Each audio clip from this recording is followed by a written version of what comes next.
부터 천천히 갑니다. 안전 운행하시기 바랍니다. KBS 교통정보센터에서 정현정입니다.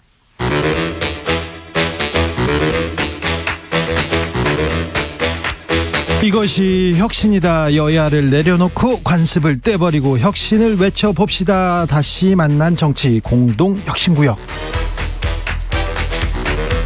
수요일 주진우 라이브는 정쟁 비무장지대로 변신합니다. 대한민국을 위해서 날선 공방은 환영하도록 하겠습니다. 주라가 지정했습니다. 여야 혁신위원장 세 분 모셨습니다. 김용태 국민의힘 최고위원. 네, 안녕하세요. 김용태입니다. 국민의힘 전 최고위원 김용태 나왔습니다. 류호정 정의당 원내대변인. 네, 류호정입니다. 류호정 의원 오셨습니다. 용해인 기본소득당 대표 어서 오세요. 네, 안녕하세요. 용혜인입니다. 잘 지내시죠? 네, 잘 지내고 네. 있습니다. 세 분 취미가 뭔가요? 김용태 취미가 뭔가요? 저는 뭐 웨이트 트레이닝이나 테니스, 뭐 운동 좋아합니다. 헬스. 헬스, 뭐 운동. 예, 운동 좋아합니다. 네, 그렇군요. 잠으로 스트레스 풀기도 하고요. 잠. 예. 네. 류호정은 저는 운동은 살기 위해서 하고 그래요? 가끔 뭐 저기 보드 게임 같은 거 합니다. 그래요? 자, 우리 애기 엄마 용혜인 의원은 시간이 없어졌네. 그렇죠? 네, 맞아요. 사실 잠으로 이렇게 그 스트레스 해소를 하고 싶은데 네. 네, 지금 한 2년째 통잠 자지 못하는 삶을 살고 있기 때문에 그렇죠. 좀 힘들긴 한데요. 저는 개인적으로는 야구 보는 거 좋아합니다. 야구 보는 거. 근데 두 분은 운동하는구나. 근데 20대 30대 너무 바쁘고 힘들고 그래서 운동하기도 쉽지 않아요. 근데 지금 자기 관리하고 운동하는 거 되게 훌륭한 겁니다. 젊은 분들 이제 직장 생활 처음 시작하고 결혼 신혼생활 처음 시작하시는 분들은 직장하고 집하고 이렇게 거리가 있는 분이 많잖아요. 처음 시작할 때. 전 출퇴근 시간으로 한 서너 시간 쓰니까 이게 뭔가 이게 사는 건가 막 그런 생각이 들어요. 항상 집에 왜 들어가야지 그런 고민에 항상 시달렸는데 운동을 하신다니 대단히 또 좋네요. 네, 훌륭합니다. 자, 좋은 것 같지가 않은데요. 잘하고 있어. 할 말이 없으신 것 같은데 아니 지행자분께서는 뭔가 다른 그러면 의도가 있으셨던 취미가- 것 같은데. 아니 저는 뭐 사람 만나고요. 운동은 안 해요. 운동은 못 합니다. 운동은 한 하루에 1분 합니다. 1분. 자, 오늘 이거부터 여쭤봐야 되겠는데 윤석열 대통령 미국 순방 중입니다. 그런데 순방보다 일본 관련된 인터뷰 내용이 더 큰 논란이 됐었는데요. 어떻게 보셨어요? 류정원? 사실 이번 논란 처음은 아니잖아요. 그 대통령이 외신 인터뷰로 논란 만들고 뭐 오역이니 뭐니 하다가 들킨 건 처음이 아니지 않습니까? 작년에 1년 전에도 페미니스트라고 인터뷰했다가 문제가 되자 원문과 다르다라고 하다가 그때 실제 원문을 공개해서 망신사고. 근데 지금 같은 기자 상대라고 하더라고요. 이번엔 네. 주어가 없다고 했죠. 주어가. 네. 그래서 이게 실패해서 교훈을 얻지 못하신 것 같다. 그런 생각이 좀 들었고요. 사실 일단 오역이라고 주장한다는 건 본인들이 보기에도 국민의힘 본인들이 보기에도 이거는 좀 문제가 되겠다 싶었다는 거 아닐까요? 네. 용해인 의원? 네, 오죽했으면 국민의힘조차도 이 발언의 주어를 일본어로 해석해야 상식적이다라고 판단을 했다고 하죠.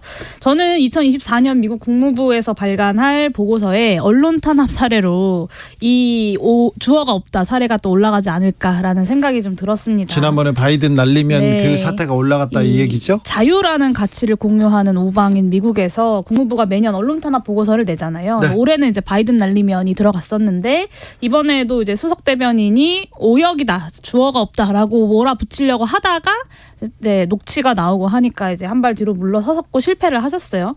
저는 뭐 영상이었거나 아니면 만약에 이게 이제 해외 언론이 아니라 국내 언론이었으면 또 바이든 날리면처럼 하시지 않았을까라는 생각도 해봅니다. 시간을 제가 충분히 드릴게요. 김용태 최고. 뭐 대변인께서도 오역이라고 말했었던 것처럼 그만큼 이제 이것을 상식적으로 받아들이기 어렵다는 것이라는 방증이 아닐까 싶고요. 저는 일본이 얘기했더라도 일본 총리가 얘기했더라도 부적절하다고 생각합니다. 저는 여당의 일원으로서 물론 대통령의 말씀의 배경 그 배경에는 저는 이해를 할 수 있습니다. 그만큼 한미일과 북중러의 신냉전 상황이고 상식적으로 객관적으로 정말 상상하기 싫지만 한국 전쟁이 다시 발발한다면 과연 일본이나 중국이 놓고 봤을 때 뭐 러시아 놓고 봤을 때 일본이 조금 더 협력적인 관계를 취할 수 있지 않을까에 대한 그런 배경에서 말씀하셨을 텐데 그렇지만 제가 이런 논란이 있을 때마다 정부 여당에 꼭 말씀드리는 것이 대통령과 정부 여당은 좀 더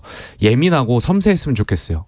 그러니까 대통령께서 검찰총장이 하부 검찰 조직에 이렇게 훈화하시는 게 아니잖아요. 국민을 섬기는 자리고 그렇다면 그 말씀하시는 그 배경이 오역이나 논란의 여지가 없도록 대통령께서 좀 명확하게 또 이러한 발언이 어떻게 그 굉장히 예민한 대응을 할지 그러니까 결과가 어떤 결과가 이루어질지를 대통령 말씀 한마디 한마디를 굉장히 신중하게 하셔야 된다고 생각됩니다. 저는 대통령께 이 말씀을 꼭 드리고 싶은데요. 올해가 이제 한미동맹 70주년이잖아요. 오늘 이제 국회에서 이제 관련된 리셉션도 한다고 하고 그래서 방미도 하시는 건데 이 70년 전 동맹을 기억하는 것만큼이나 100년 전의 제국주의적 침략으로 인한 식민지 상태에서 우리가 주권국가로 독립한 일 또한 매우 중요하게 우리가 기억해야 되는 것이다라는 말씀을 꼭 드리고 싶습니다. 그래서 미국과의 동맹을 기억하는 것만큼이나 일본 침략 전쟁에 대한 반성을 요구하는 것 역시 대통령에게 대한민국의 대통령에게 같은 무게로 중요해야 된다라는 당부를 좀 드리고 싶습니다.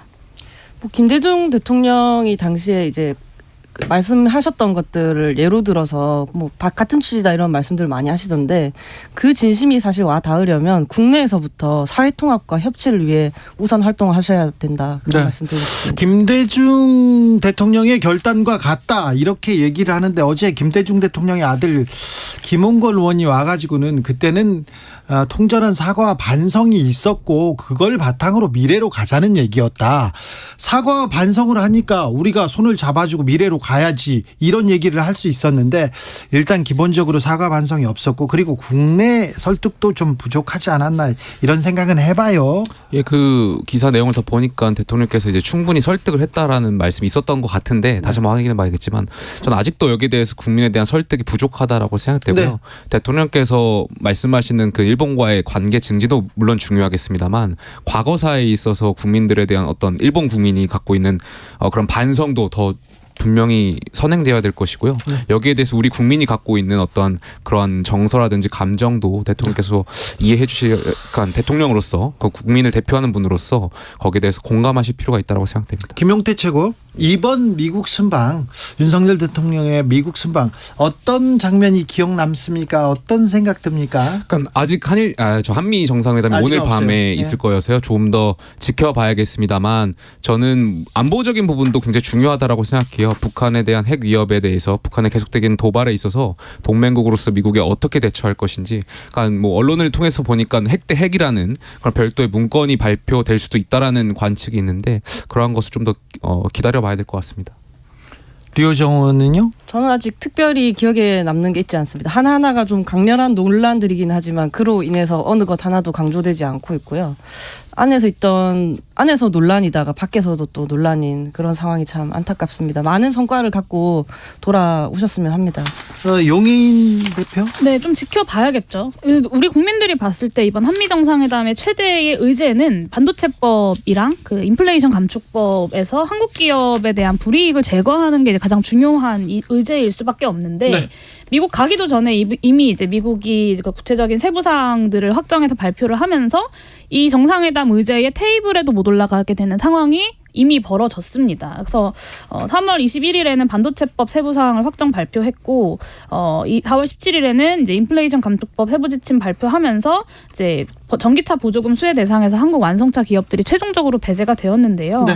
이 남은 방미 일정 동안 과연 이미 미국이 이렇게 확정해서 발표해버린 것에 대해서 어떤 성과를 기대할 수 있을까? 저는 좀 기대하기 어렵다라고 보여지고 최근에 뭐 8조 원 영업사원 뭐 이런 얘기도 하시던데 이 최대 현안인 이 그 IRA법과 반도체법 관련된 무성과를 가리기 위한 숫자 노름에 불과하다라는 좀 생각을 가지고 있습니다. 아직 순방이 끝난 게 아닌데 아무튼 세일즈 외교도 하고 경제에서도 좀 성과를 좀 내셨으면 국익을 위해서 미국한테도 할 말을 하는 그런 대통령이 되셨으면 좋겠어요. 또 도청에 대해서도 한마디 하고 막 국익을 위해서 반도체에 대해서도 한마디 하면 국내에서 이 사람 봐라 잘하네 이런 얘기가 나올 텐데.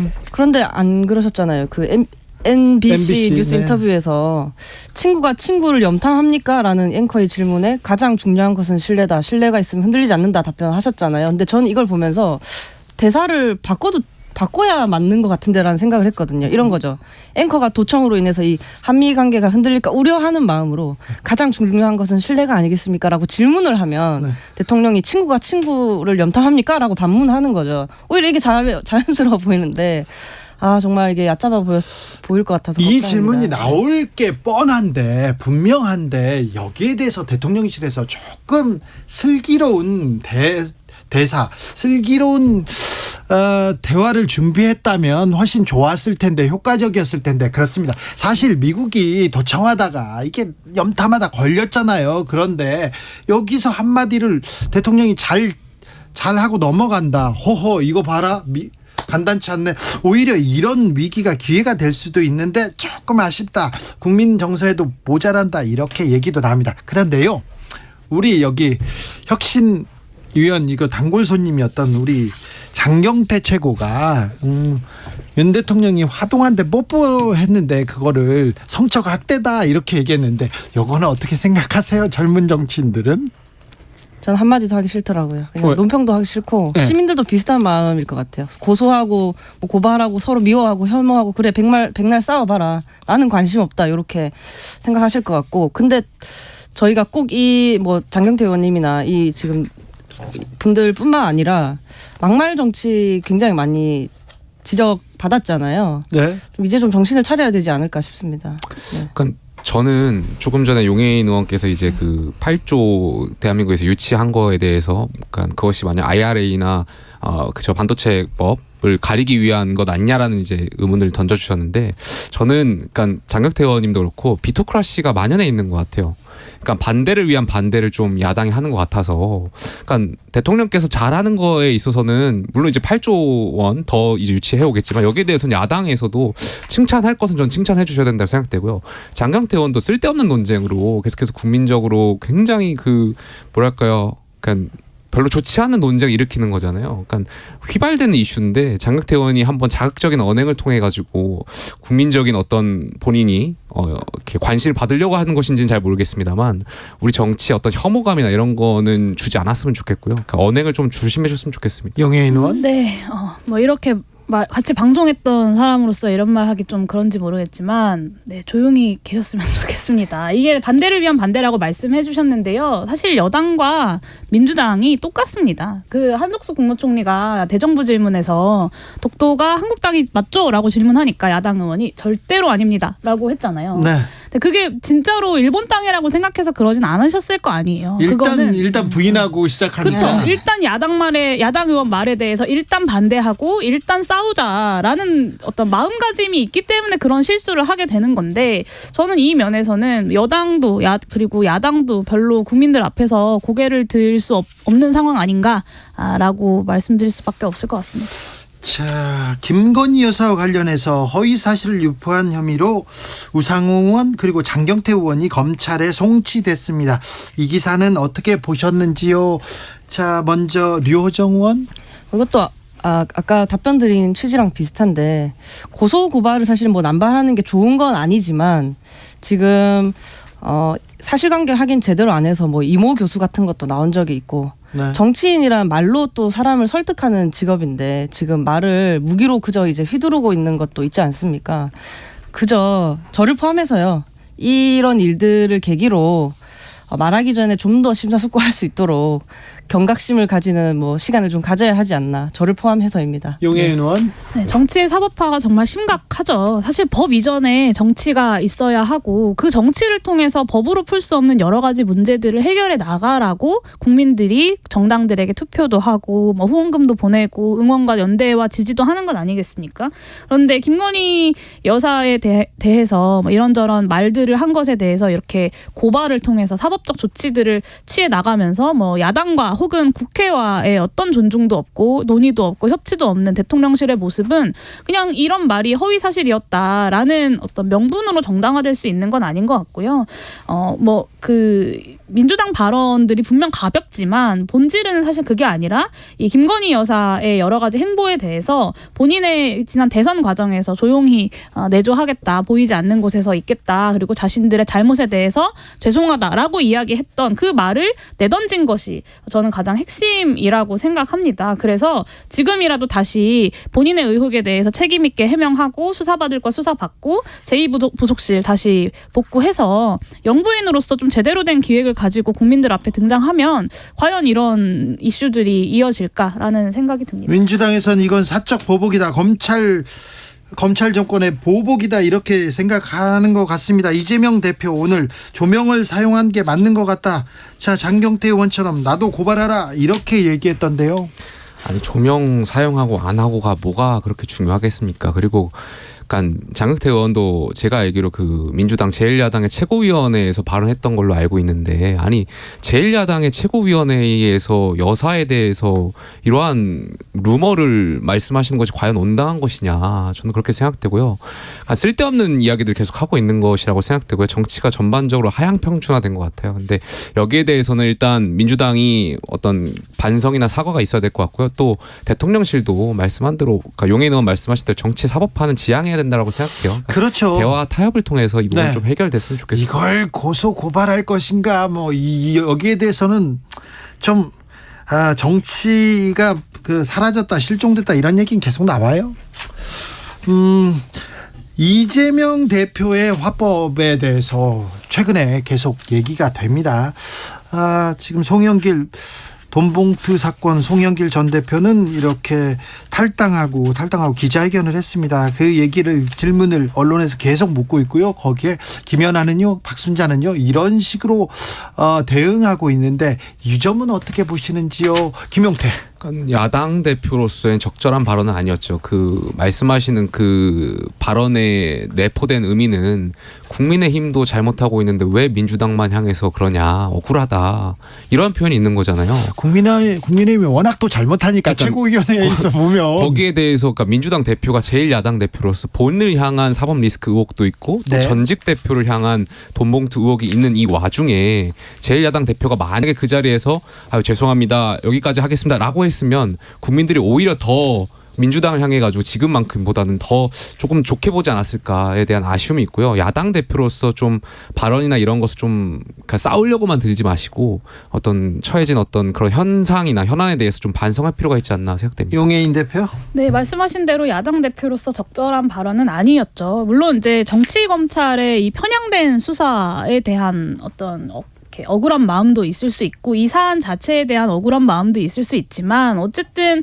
이 당의 전당대회 과정에서 불거진 돈봉투 의혹에 대해서 국민의힘과 싸우는 것보다는 국민들의 지금 이 어떤 충격과 불신을 해소하는 것을 최우선 과제로 두어야 하지 않겠습니까? 그런데 민주당에서 사실 굉장히 좀 조용합니다. 송영길 전 대표의 귀국날 민주당에서 이제 별도로 관련된 입장이 나오지 않았고 좀 무책임한 모습들을 보이고 있기 때문에 국민들께서 이 사안에 대해서 민주당이 자정작용을 통해서 국민들의 신뢰를 회복할 수 있겠구나라는 기대를 안 하고 계신 것이 아닐까라고 말씀드릴 수밖에 없고, 지금 이제 찌라시 네. 뭐라고 할까요? 네, 아무튼 지금 풍문. 이제 풍문으로 이렇게 정보지? 돌고 있는 명단이 20명이라고 하는데, 이러다 진짜 국회에서 20명 체포동의안 표결하는 날이 오겠습니다. 그래서 정치적으로 개개인들은 좀 억울한 면도 있을 수 있지만 국민들의 신뢰를 회복하는 것을 최우선 과제로 두고 일단 공천 배제 관련된 의혹이 제기되는 사람들은 공천 배제하겠다, 그리고 국민들 앞에 한 점 의혹 없이 이 의혹을 다 해소하겠다라는 선언을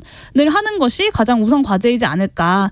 김연아 전 의원이 어땠냐, 하영재 의원이 어땠냐라고 누가 더 잘했니 를 가지고 싸우는 것보다 국민들은 그런 걸 바라실 것 같습니다. 류정원? 전 좀 짧게 말해야 하나요? 아니요. 민주당이 틀렸는데 반성도 안 하네라고 아마 생각하고 계실 것 같아요. 시민들은 지지율이 내렸는데 다 지금 무당층으로 가셨잖아요. 국민이 왜 정치를 혐오하는지 알 수 있는 그런 대답이었 발언이었다, 발언이었다라고 생각을 하고요. 누가 더 나쁘고 누가 더 냄새나는 구린 정당인지 뭐 이런 걸 두고 경쟁을 하고 있지 않나. 사실 돈봉투 문제는 민주당 내에서 본인들이 일으킨 문제인데 예. 그것에 대해서 뭐 죄송해야 된다라는 뭐 이런 책임감 뭐 그런 것들은 다 있고 머릿속에 지금 국민의힘과 검찰을 싸워서 이겨야 한다라는 생각이 너무 강하게 각인되어 있으신 것 같고요. 사과한 게 이제 무용지물이 된 거죠. 그리고 당적 조치를 하고 있지 않은 것에 대해서도 국민들이 다 지켜보고 계실 거라고 생각하거든요. 네.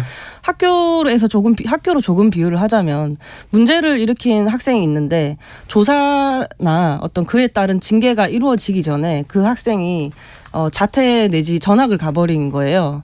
그런데 지금 딱 상황이 그렇잖아요. 제가 만약 당대표였다면 탈당은 꿈도 꾸지 마라. 외부 전문가 영입해서 조사단 꾸리고 만약에 탈당을 하게 된다면 그것은 그 조사 결과에 따른 징계로서의 탈당인 거죠. 뭐 문제 없으면 그대로 갈 수도 있는 거고. 네. 근데 지금 상당히 잘못됐다고 생각합니다. 돈봉투 이 부분에 대해서는 좀 더 확인이 필요한 게 오늘 조금 전에 모 언론 매체 단독 기사가 나왔는데 그러니까 돈봉투 전당대회 의혹에 넘어서서 그러니까 송영길 대표가 된 뒤에 이제 대선 경선이 있었잖아요. 대선 경선에 이제 대리 투표 의혹까지 지금 단독 기사가 나왔거든요. 의혹이 보도되긴 했습니다. 이 문제는 부분에 조금 더 대해서는 좀 더 살펴봐야 지켜봐야 될 것 되겠습니다. 같습니다. 그런데 돈봉투 사건이 나왔어요. 국민들은 아직도 돈봉투야, 아직도 때가 어느 때인데 봉투를 돌린다고 이렇게 굉장히 충격에 쌓여 있는데 이 사건을 대하는 민주당의 태도 이걸 쳐다보고 있거든요. 어떻습니까? 민주당이 그래도 자 사과하고 바로 그 외국에서 불러들여서 탈당 조치하고 잘 마무리하는 것 같습니까? 아니면 시작도 안 한 것 같습니까? 사과를 하고 끊어내는 것을 끊어내려면 속 시원하게 그렇게 가면 됩니다. 그런데 뭔가 자꾸 미련이 남는 것 같은 모습을 보이고 있기 때문에 어떤 사과라던가 탈당이라던가 이런 것들이 국민들께 좀 진심 어린 행보들로 보여지지 않는 점이 있는 것 같습니다. 네. 그러니까 조금 전에 김의겸 의원께서 이제 송영길 전 대표의 언론 대응을 안 하겠다라고 다시 이제 정정하셔서 다행입니다만 네. 오늘 아침까지만 하더라도 김의겸 민주당 의원께서 송영길 전 대표의 언론 대응을 막겠다라는 기사가 나왔던 거 맞죠. 아니겠습니까?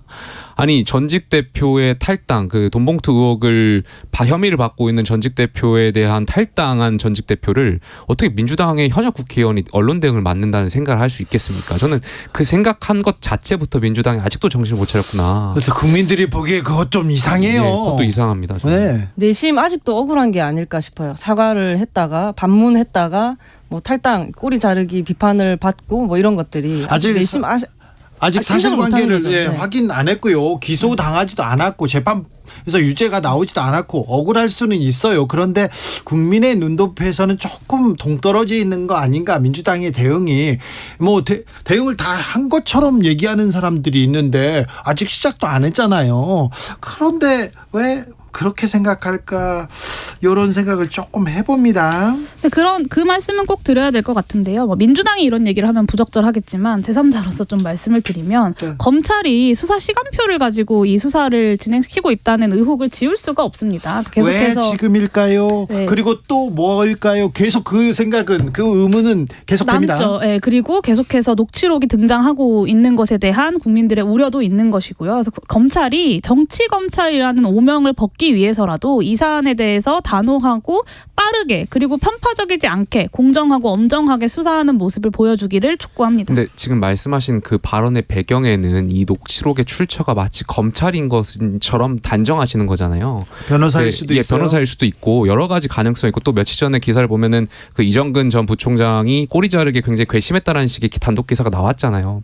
그러니까 그 변호인을 통한 또 출처가 가능성도 있는데 너무 검찰로 단정해서 말씀하시는 것 같아요. 아무튼 무슨 논란이 있으면 사법기관 그러니까 검찰이 수사를 하거나 경찰이 수사하고 재판에서 판결을 받아서 이 갈등을 조정하고 끝내는 그런 시스템이 민주사회 시스템이 정착이 돼 있는데 검찰이 신뢰를 받지 못한다. 이 부분은 두고두고 사회에 좀 갈등 요인으로 계속 될 거예요. 이거는 어쩔 수가 없어요. 검찰총장 하다가 이게 정치권으로 직행했지 않습니까? 검찰이 억울할 수 있다고 생각합니다. 왜냐하면 실체적 진실은 지금은 모르는 상황이기 때문에. 하지만 그게 정말 억울하다면 이 사안에 대해서 엄정하게 수사하겠다. 그리고 사실 지금 여러 가지 수사, 그러니까 검찰에 대한 소환이나 이런 것들도 이게 지금 벌써 터진 지 몇 주가 지났는데요. 근데 네. 계속해서 소환조차도 제대로 이루어지지 않고 있는 것 아니겠습니까? 그래서 이 부분에 대해서 제대로 수사하면